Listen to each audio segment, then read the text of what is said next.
Hey everyone, welcome back to Genius Zone Live. I'm Kat King, retired teacher, mentor, and co-founder of Curiosity Cubed. And with me today is my brilliant co-host, life coach, and fellow neurodivergent entrepreneur of Curiosity Cubed, Melissa Ann Hernandez. Together we work with neurodivergent women, ADHD, autistic, ADD, gifted, twice exceptional, and help them finally build the business they know they're meant for. Yes, we started this show because we wanted to bring you into the exact conversations Kat and I have been having behind the scenes, why we built Curiosity Cubed and designed our 3-day Passion to Profit event. If you got a brain that thinks in spirals, ideas, intuition, creative bursts, you're in the right place. And today is for the woman who has so many ideas in her head that she ends up doing none of them. So, if your brain is bursting with passions, possibilities, creative sparks, and business ideas, but you can't figure out where to begin, this is not a flaw. This is the wiring of a neurodivergent, gifted, or twice exceptional woman trying to build a business with tools that were never made for her brain. Today, we're breaking down the 5 reasons women like us struggle with clarity and how to finally choose one aligned path without losing your creativity or shutting down your brilliance. Kat, so what you just said is exactly why neurodivergent women like us struggle with clarity. And I want to go back to my story just for a moment because it mirrors what many women are feeling. So, for years, I thought something was wrong with me because I didn't have one passion or one direction or two or three directions or paths. I had dozens. So, for years, people told me, pick a lane and stay in your lane. But I didn't have one passion. I had many. So, it was really confusing for me because every idea felt meaningful. Every path felt possible. Like, I know I can do this. I know this is a great idea. But instead of seeing this as a strength, I saw it as a flaw. And so it wasn't until I learned how to kind of sequence my passions in a pathway and choose an aligned starting point that everything began to change. Every idea felt meaningful, every path felt possible, and multiple paths felt possible for me because there's different interests that I had. And so it's super, super important how um, we want to kind of tap into those different ideas before we kind of set on the right path. What path is right now in the season that we're in? So, today, if having 100 ideas is very confusing for you, if it's difficult for you, understand that having those ideas is not the problem, it's data. And I've been saying since day one, you need to notice your data. We're former science teachers, and data is very important every time we think about just about any topic. So know that multi-passionate, neurodivergent, and gifted women are not confused. We're really collecting signals. We're collecting data. We can scan for possibilities and patterns and meetings and contributions. So make sure that you understand your brain is a pattern recognition machine. It's an engine that seeks patterns, always seeking patterns from the time we're very young. The brain seeks patterns. So understand that your many ideas equal many strengths. And understand that every time you try to do something and you have many ideas and it seems like there's too many ideas, just understand that stay with us. Stay with us because we're going to help you to understand how to pick your passion, how to pick your lane, how to pick what's going to make you the most joy. And this is evidence in intelligence, in creativity, and second exceptional wiring. So the lack of clarity is not a lack of capability. All right. So think about this research that we found in 2024 Cognitive Neuroscience Review. They found that gifted and ADHD brains generate significantly more idea pathways during an open-ended problem solving, which means more pathways to solve the problems, more possibilities, which is not a bad thing. So audience, when you're thinking about all of your ideas, do you notice any patterns? What are the patterns you notice? And if you don't notice them, please comment below. And even if you're live or if you're coming back to us on a replay, comment to us below. It helps us understand who's listening, and it helps us to understand where we need to be going in Genius Zone Live. Melissa, when you've worked with gifted and neurodivergent women, how do you help them notice their flood of ideas as data and not as a defect? Honestly, the first thing I usually tell them is that their ideas are evidence of their intelligence, not of a lack of discipline, not for a lack of commitment, because multi-passionate women they scan the environment, they scan their own brain for patterns, for possibilities, and especially for meaning, what's meaningful to them. And that's how their brains work. So instead of trying to shut the ideas down, I try to help them sort them out. Kind of let's sort them, let's group them, let's label them, and kind of make different lanes for their thoughts. And that's why then they're able to see the different threads, right? As if we're looking at different conversations instead of everything just jumbled all into one conversation. So once they realize that these ideas are signals, the shame disappears, the clarity becomes possible. And they're able to now look at those ideas as starting points or direction points in the path that they want to go. That sounds great. Okay.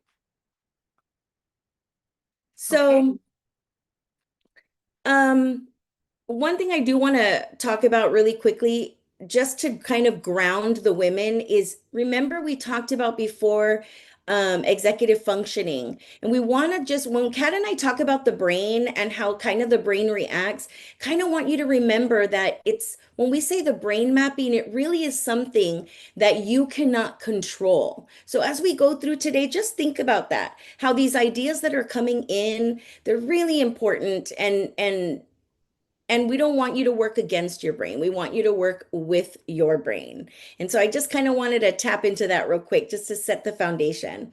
So, going into that, ladies, you don't lack the clarity. You lack a clarity method, right? A method that's made directly for your brain, right? And so I kind of want to reframe this for you. Traditional clarity tools that are linear thinking, built for neurotypicals, don't necessarily work for you.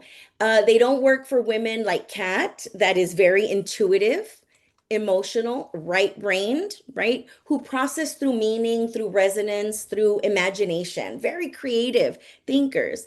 And so keep in mind, we go back to that brain mapping. That's why I wanted to kind of prime you for that. Your logical brain is your rational brain. It thinks objectively. Whereas when we think about resonance, it's about that intuitive self, that subjective thinking. And Kat said something earlier to me as we were talking, and she said, it just feels right. It isn't something resonance. It's like it feels right with me, it connects with me emotionally.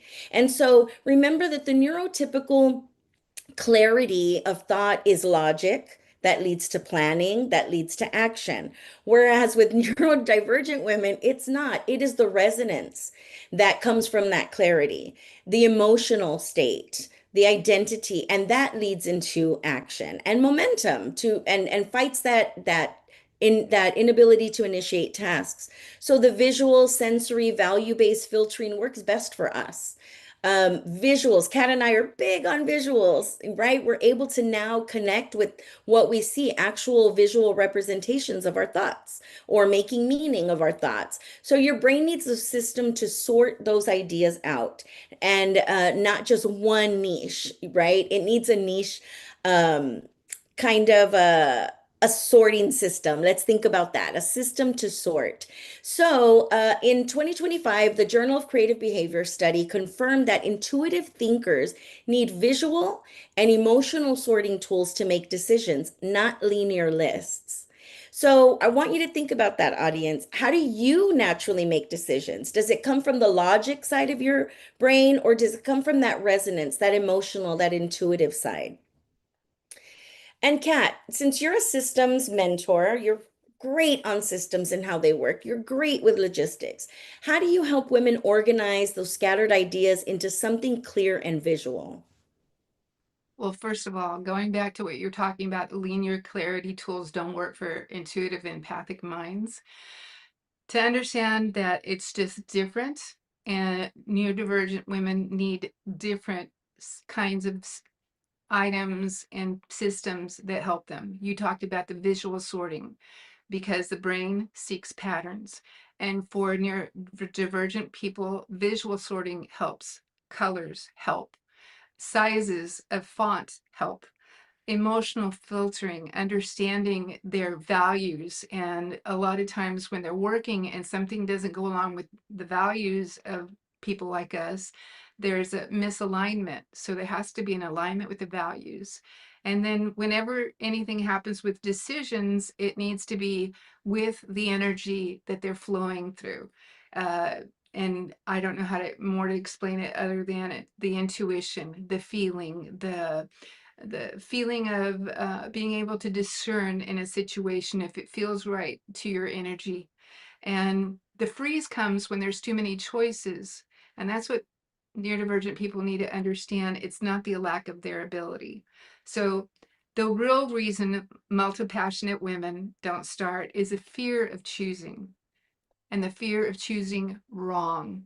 All right. Because there's so many paths that they could go, and it's not anything that's bad. It just is. So we shouldn't feel failure. We shouldn't feel misalignment. Our fear is losing part of ourselves.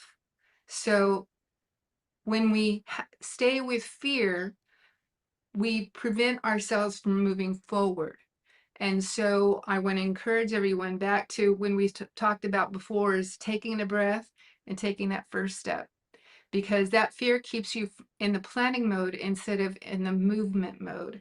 And many people I know that I've been trying to start businesses with, it's always been them planning 3, 4, 5, 6 years planning. And they haven't actually taken that step to create a group in Facebook, to create a group in LinkedIn. They might be posting a lot in Instagram or other places, but they haven't made a movement to start their own business. So it's very important for them to understand that because they have many passions, they have many identities. And to choose one path for now, they can always bring in other passions along with their plan. And that's what we're here to help them out with.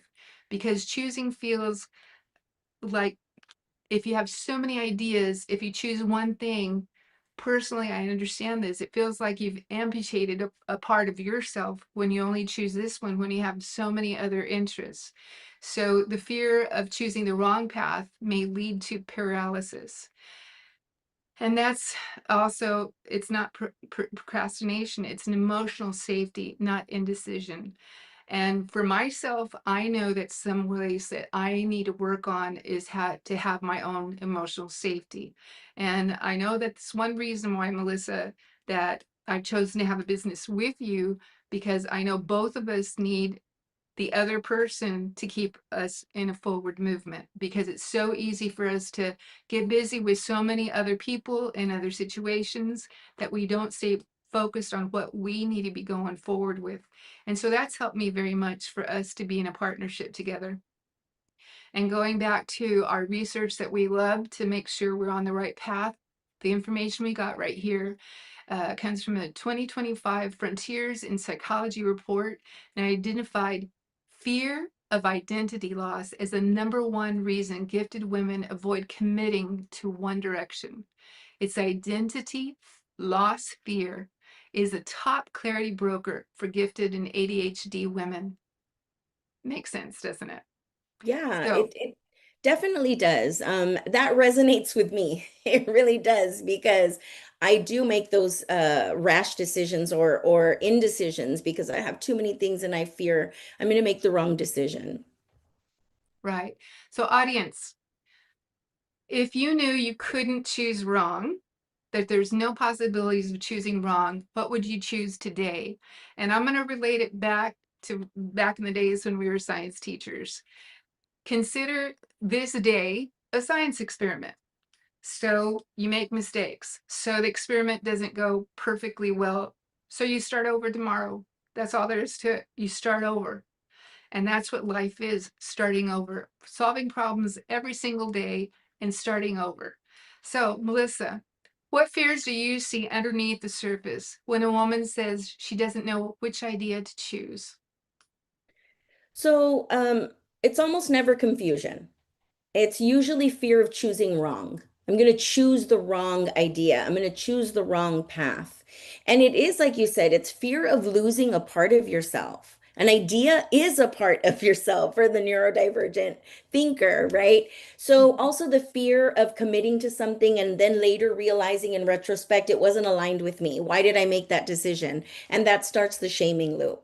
And for gifted and neurodivergent women, choosing one thing can feel like they've lost a version of themselves that they can never get back. Like you said about amputating, right? It feels like, oh, I can never get that back. And so I kind of help them to name the fear. And once it's named, then they can tame it and then they can reframe it. So,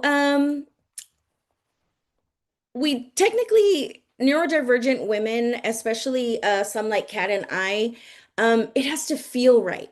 It has to feel right for us to start. And so, gifted and neurodivergent women, they don't activate from logic. Remember, we said that logic, objective. Ours is more subjective. Like we said, it feels right to us. So, we activate when something feels meaningful, aligned, and connected to who we're becoming, not who we think we should be, right? And so that emotional resonance is really important, right? That emotional connection to the decisions that we're making is really important. The idea that, and Kat said this earlier, I'm always going to go back to Kat, my conversations with Kat, because she says, if it doesn't align with my energy, then it's not for me. And so, and that's what makes Kat very intuitive because she taps into what's good, what feels right for her energy. And so also for neurodivergent women, it has to align not with who they used to be or who they think someone should be, but this emerging identity. We're constantly reinventing ourselves. We're constantly growing. That's why transformation is so important for neurodivergent women. And so when it feels right, that's when that momentum happens naturally, not the motivation. We have motivation. We're always motivated, right? We're motivated to think, but it's the momentum that really leads us into our actions and the positive behaviors. So, a little research tidbit. Neuroscientist Adele Diamond's 2024 research confirms alignment triggers dopamine activation in ADHD brains far more than obligation or pressure. So that means that dopamine, that chemical, that neurochemical that makes us feel good about what we're doing, that's what is activated in the ADHD brains when we are aligned, right? So, audience, what ideas feel like you're becoming, who you're becoming, and not who you used to be or who everybody expects you to be? And Kat, so what signs do you personally look for to know when an idea is emotionally aligned, when it feels right for you? For me, I'm going to go back to number one. It's my body. If things are okay with me, my face doesn't change when I feel afraid or fearful about a situation or uncomfortable, my face turns red and I can't help it. Sometimes when I feel unsafe, my body starts to shake. So, first thing is my body. If something's starting to happen, like a song, someone's making a point, my body is relaxed. The dopamine is hitting my brain. I'm very focused on whatever someone's saying. I'm focused on listening to their ideas and putting them into mine and comparing them with ideas in my head or my experiences myself. So that's number one. My body feels aligned. My body is calm. My body is relaxed. And I don't feel like I'm being pushed into a situation, but I feel the ideas are pulling me, and I don't know how else to explain it other than I feel pulled, I feel motivated, I feel drawn to the ideas the person's telling me or the music or whatever it is. It just feels good to my whole being. And the idea that I'm listening to or the art that I'm looking at matches what I feel that I'm being drawn to myself, spiritually, emotionally, mentally, everything. I feel drawn to it. And my energy rises. My energy is aligned and my energy rises. And it just feels warm and it's not draining. When I'm hearing things that are very negative and gory or things like that, it drains my energy. But when I hear things that are motivating for me, like for example, anytime you hear uh, Jane Goodall speak in her speeches, in her recordings that everybody's posting lately, it makes me happy. It makes me happy to see her speak again, uh, and historically, and I just feel drawn to listen to her, and it feels meaningful. It means something to me. It means a clarity in my head, an alignment in my whole being, and it's not obligatory. So continuing with that, Melissa, when we talk about choosing one path, the rest of it just seems to fall in place. Like when you and I decided to start this YouTube channel, yes, we had a lot of fears about being on camera to the whole wide world. We had fears about, oh, what if we sound silly or stupid or things like that. But once we did it, we knew this was the right thing to do, right? We felt everything is falling into place. This is our place that we're going to be sharing ourselves and what we're trying to do for other people in the world. So, to tell everybody out there, you're not going to be giving up your passions. You're going to be sequencing them, choosing one after another, almost like climbing this big mountain. You have to take the first step and then the next, and then the next, and then the next. And that's what Melissa and I are trying to do every time that we come on here live, every time we plan anything for our business, anything we're trying to do for our events that we're doing for neurodivergent women. It's just starting, keeping on going, sequencing one step after the other.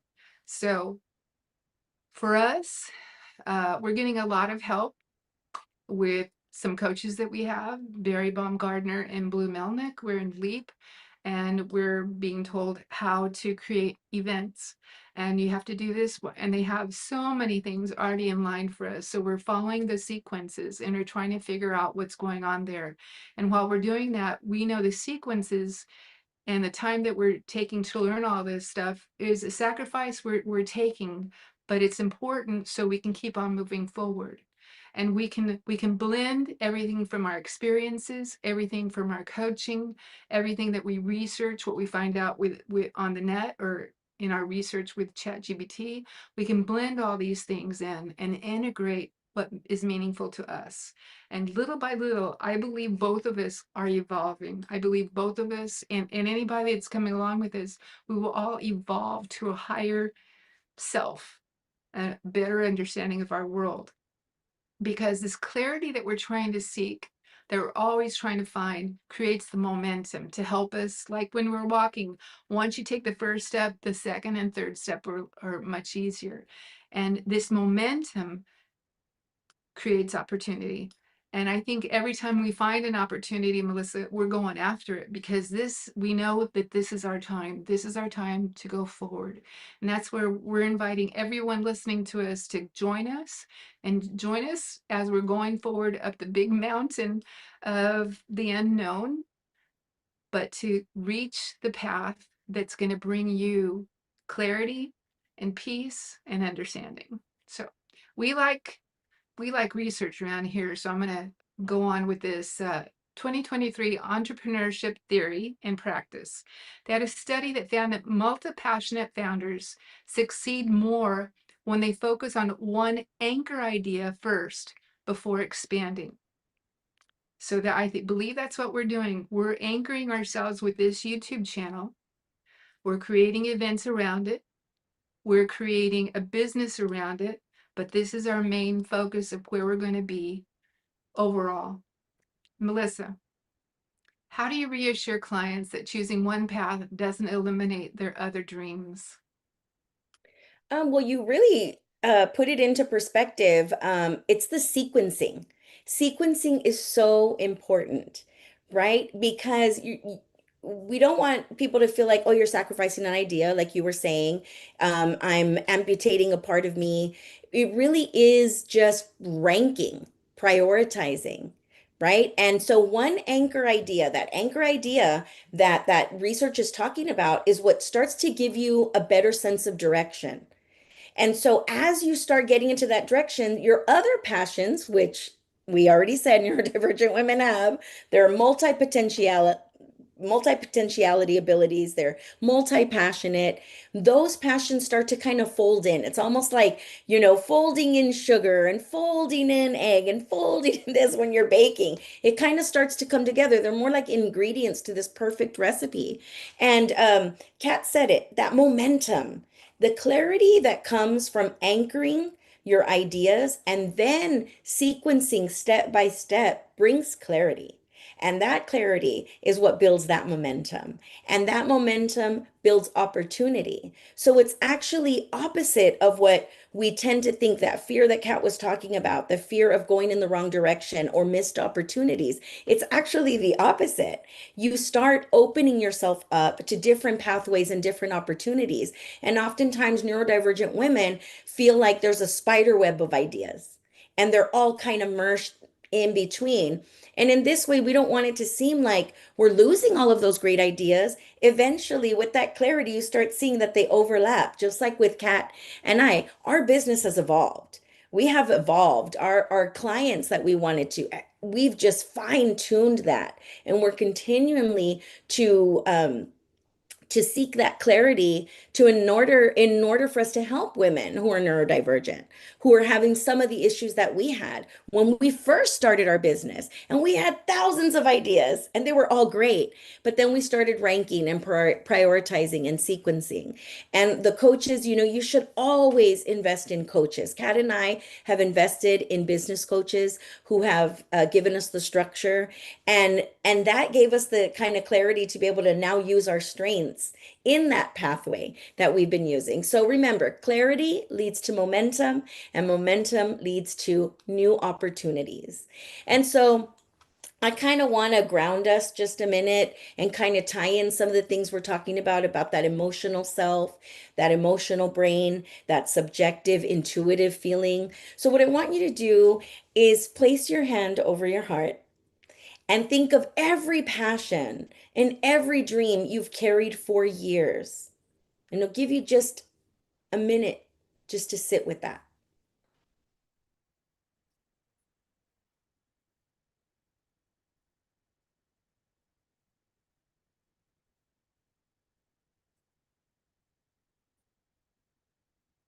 Okay, so now ask yourself, which idea feels like me?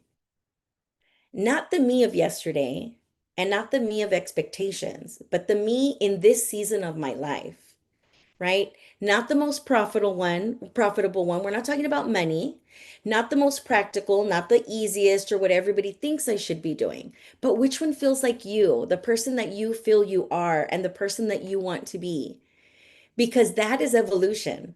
That is evolving as a person. And when you think about those passions and dreams, think about which ones align with you most, with your head, your heart, your body, like Kat said. It's so important to tap into kind of those different elements of ourselves to see, does this align? What is the intention behind this thought, the intention behind this behavior? So think a minute, audience. What did your heart say? And when you asked it that question, what are my dreams? What are my passions? And do they align with me? What was the answer? What was your body and your mind telling you? So, this is exactly what we're doing in our Passion to Profit 3-day event. We want women to tap into their passions, tap into their dreams. And so we help gifted, neurodivergent, and twice exceptional women organize all of those ideas, all of the tabs that you have open to help find that one anchor, that one aligned starting point. And that doesn't mean that we're invalidating your ideas. It means that we're sequencing without sacrificing. Because if we don't sequence those ideas, We do sacrifice them. We sacrifice them because we don't move on them. We don't act on them. Whereas in this way, you want to anchor that idea in your alignment and validate the ideas that are going to move the needle a little bit more, the ones that feel right to you.